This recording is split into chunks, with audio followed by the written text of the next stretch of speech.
Bismillahirrahmanirrahim. Assalamualaikum warahmatullahi wabarakatuh. Alhamdulillahirrabbilalamin. Assalatu wassalamu Sayyidina Muhammadin wa ala alihi washabbihi ajmain, amma ba'd. Baiklah, di sini kami akan mempresentasikan hasil dari makalah kami. Kami dari kelompok 2 yang beranggotakan Yuan Ahmad Al-Furqansyah, Lailatul Fitriani, Fitria Wulandari, Miftahul Anwar, dan Heldawati. Sini kami akan mempresentasikan hasil makalah kami dengan tema itu pemanfaatan media pembelajaran berbasis teknologi sebagai persiapan menghadapi revolusi industri 5.0. Baiklah, yang pertama itu kami akan membahas di bagian yang pertama, yaitu mengenai media pembelajaran. Nah, di sini media pembelajaran menurut Depdiknas itu istilah media berasal dari bahasa Latin yang merupakan bentuk jamak dari medium. Nah, dan secara harfiah itu adalah sebagai perantara atau pengantar.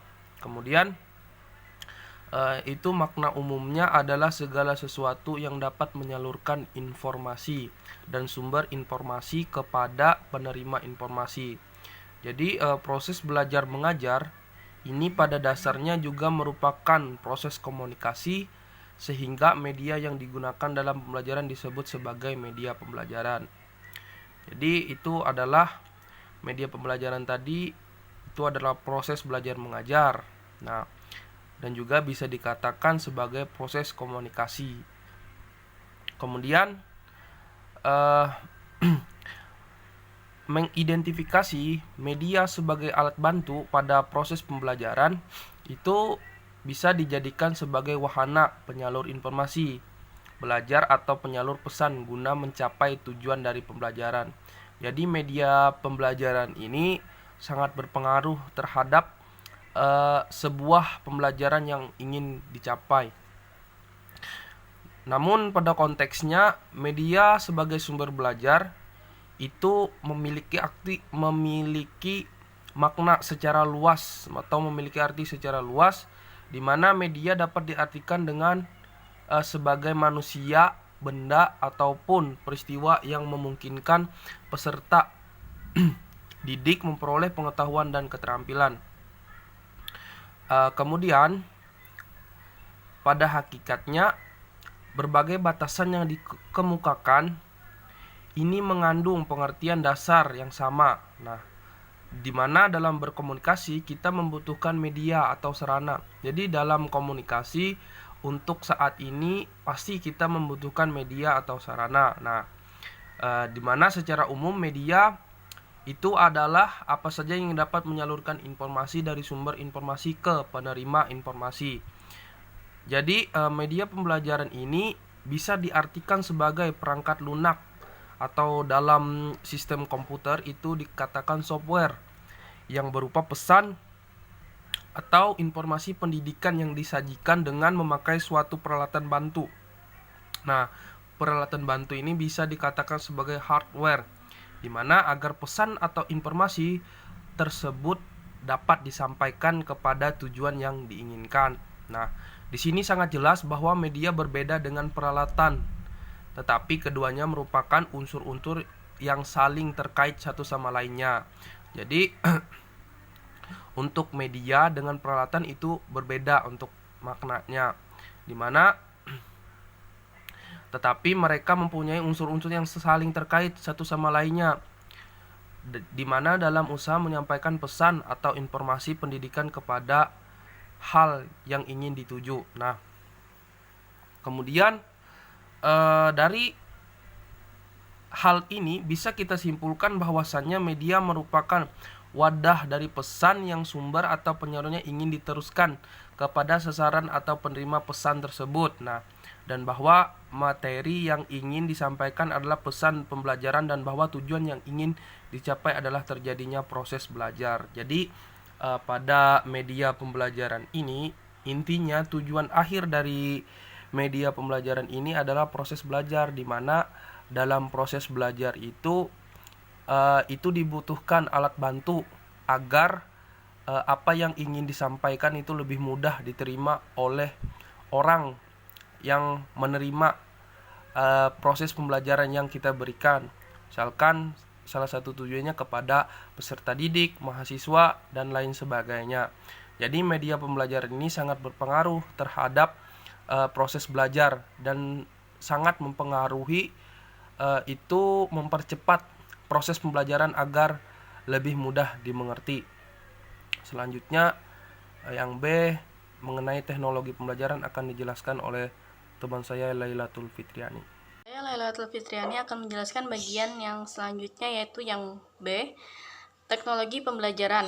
The Commission on Instructional Technology mendefinisikan teknologi pembelajaran dalam dua cara, yaitu yang pertama sebagai media yang lahir dari hasil revolusi komunikasi yang dapat digunakan untuk pembelajaran, misalnya buku teks dan papan tulis. Yang kedua, sebagai cara perancangan yang sistematik dalam menyampaikan dan mengevaluasi proses belajar mengajar total dalam pola tujuan pembelajaran khusus berdasarkan pada penelitian belajar yang komunikasi manusia dan juga kombinasi antar sumber belajar manusia yang bukan manusia yang akan membawa pada pembelajaran yang lebih efektif.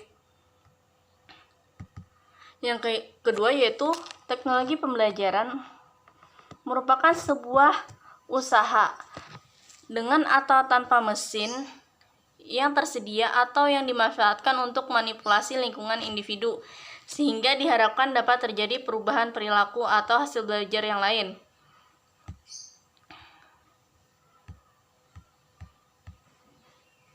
Perbedaan dari kedua istilah tersebut setidaknya memiliki dua pengembangan konsep yang kompleks yang juga diambil dari definisi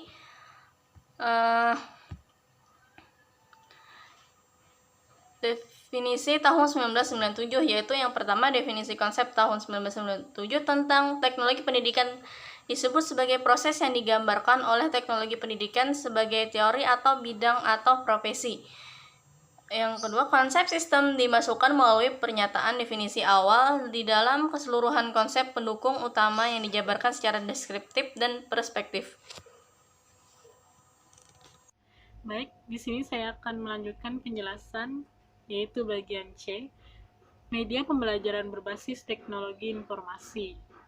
Arif S. Sadiman mengatakan bahwa ditinjau dari kesiapan pengadanya, media dikelompokkan dalam dua jenis, yaitu media jadi karena merupakan komoditi perdagangan yang terdapat di pasaran luas dalam keadaan siap pakai, atau media utilization, dan media rancangan yang perlu dirancang dan dipersiapkan secara khusus untuk maksud dan tujuan pembelajaran tertentu. Jaringan komputer dapat dirancang sedemikian rupa agar dosen dapat berkomunikasi dengan mahasiswa dan mahasiswa melakukan interaksi belajar dengan mahasiswa yang lain. Interaksi pembelajaran dengan menggunakan jaringan komputer tidak saja dapat dilakukan secara individual, tetapi juga untuk menunjang kegiatan belajar kelompok. Iketut Gede Dharma Putra mengemukakan beberapa media yang dapat digunakan dalam pembelajaran berbasis TI adalah, yaitu ada 4, internet, intranet, mobile phone, CD-ROM atau flashdisk. Yang pertama itu ada internet. Internet adalah media sesungguhnya dalam pembelajaran berbasis TI karena perkembangan internet kemudian muncul mode-mode e-learning, distance learning, web-based learning, dan istilah pendidikan berbasis TI. Internet merupakan jaringan komputer global yang mempermudah, mempercepat akses dan distribusi informasi pengetahuan atau materi pembelajaran, sehingga materi dalam proses belajar mengajar selalu dapat diperbaharui. Yang kedua itu ada intranet.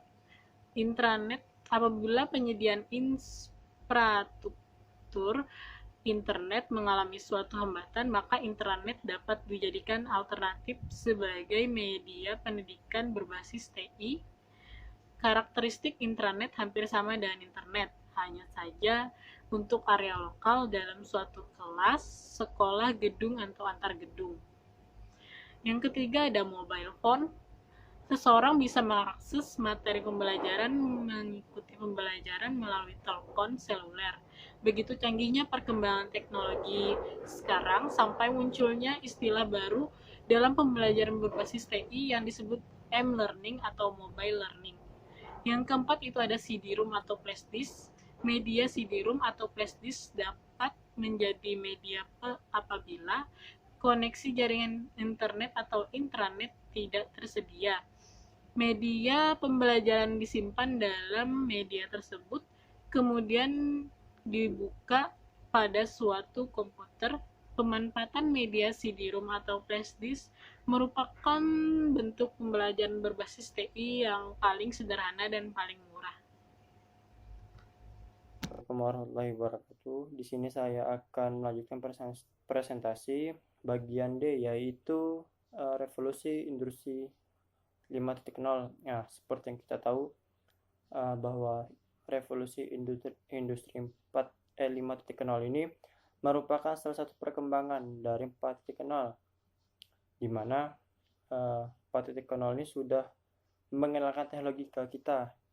Contohnya seperti Android, komputer, dan lain-lain yang mendukung untuk di masa sekarang.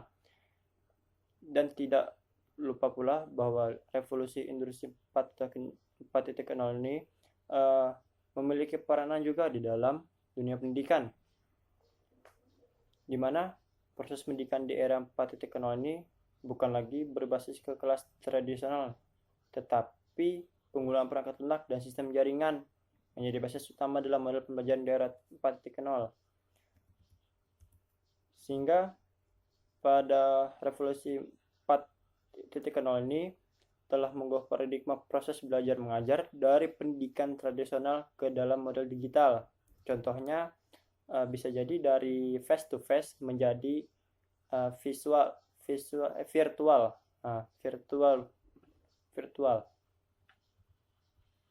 Di mana dengan memanfaatkan teknologi informasi. Di sini perkembangan teknologi informasi telah melahirkan perangkat digital, sistem jaringan terdistribusi, dan sumber data yang dapat digunakan sebagai alat bantu untuk mengubah cara dan metode pembelajaran. Dan di era 4.0 ini, kebutuhan pembelajaran kepada peserta didik haruslah lebih mengedepankan apa yang dibutuhkan oleh mereka. Lalu pendekatan pembelajaran bagi masing-masing peserta didik bisa dianalisis berdasarkan aktivitas yang dilakukan peserta didik melalui sistem pembelajaran online, sehingga tidak ada lagi peserta didik yang salah asuhan.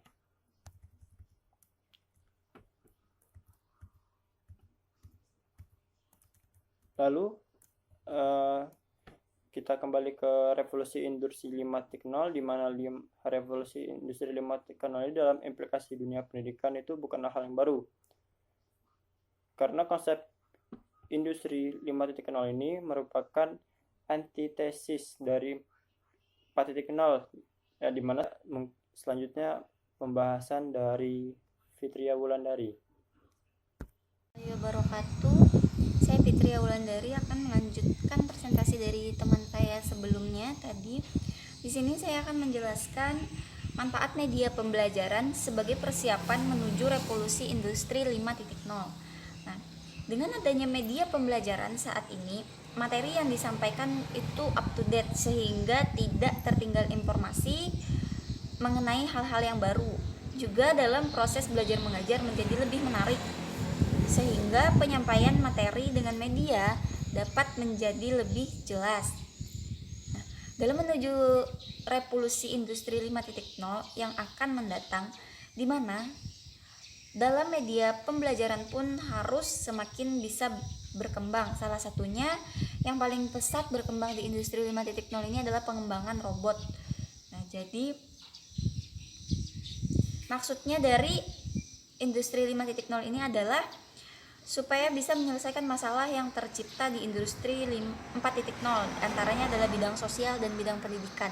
Contohnya nanti dalam bidang sosial ini, di industri 5.0 ini, maka sosialisasi antara masyarakat itu akan berkurang, dalam ruang lingkup itu akan semakin kecil, dan dalam pendidikan itu nanti siswa atau mahasiswa tidak lagi akan bertatap muka langsung dengan pendidik seperti guru atau dosen. Nah, di industri 5.0 ini nanti yang ingin dicapai itu mahasiswa atau siswa akan berhadapan langsung dengan robot sebagai tenaga pendidik. Jadi robot di industri 5.0 ini dapat menyerupai manusia atau kinerjanya dapat dikendalikan oleh manusia. Sekian untuk penjelasan dari manfaat media pembelajaran sebagai persiapan menuju revolusi industri 5.0, dan sekian juga penjelasan dari makalah kami. Kurang dan lebihnya saya mohon maaf. Apabila ada yang ingin ditanyakan silahkan ditanyakan. Sekian, terima kasih. Wassalamualaikum warahmatullahi wabarakatuh.